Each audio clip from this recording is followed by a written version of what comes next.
નમસ્તે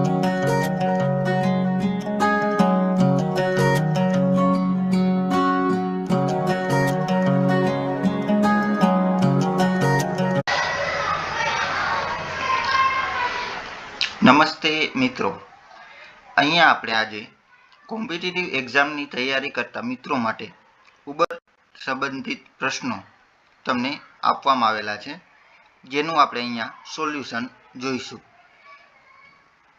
આ પ્રશ્નો અલગ અલગ કોમ્પિટિટિવ એક્ઝામમાં પૂછાયેલા હોય તેવા પ્રશ્નો તમને અહીંયા આપવામાં આવેલા છે. તો તેનું સોલ્યુશન આપણે અહીંયા જોઈએ. હવે આપણે ઉંમર સંબંધિત પ્રશ્નોનો પ્રશ્ન પહેલો અને ભાગ પહેલો અહીંયા જોઈએ. અહીંયા પહેલો પ્રશ્ન છે, મારો નાનો ભાઈ 1 વર્ષનો થયો ત્યારે મારી ઉંમર તેની ઉંમર કરતાં 7 ગણી હતી. જ્યારે મારી ઉંમર તેની ઉંમર કરતાં બમણી થાય ત્યારે તેની ઉંમર કેટલી હશે?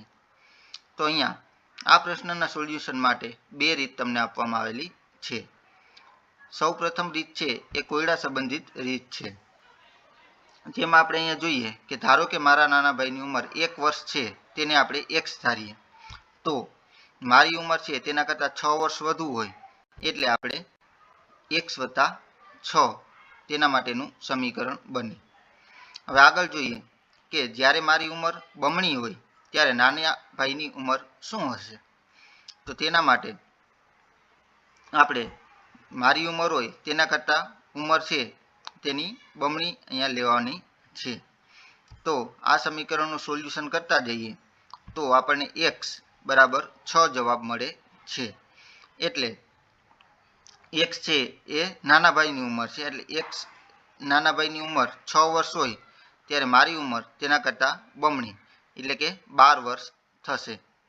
તો આ રીતના આપણે સમીકરણની રીતથી આ પ્રશ્નનો ઉકેલ મેળવી શકીએ છીએ. આ ઉપરાંત એક બીજી પણ રીત છે કે નાના ભાઈની ઉંમર કરતાં છે મારી ઉંમર બમણી ક્યારે થાય?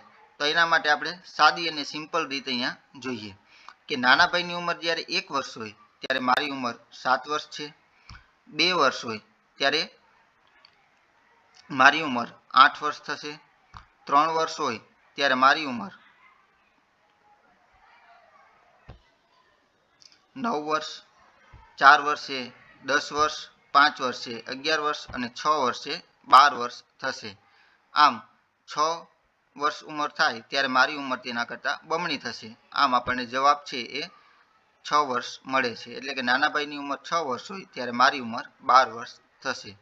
તો અમારી યુટ્યુબ ચેનલ ઇઝી એજ્યુકેશન 4-3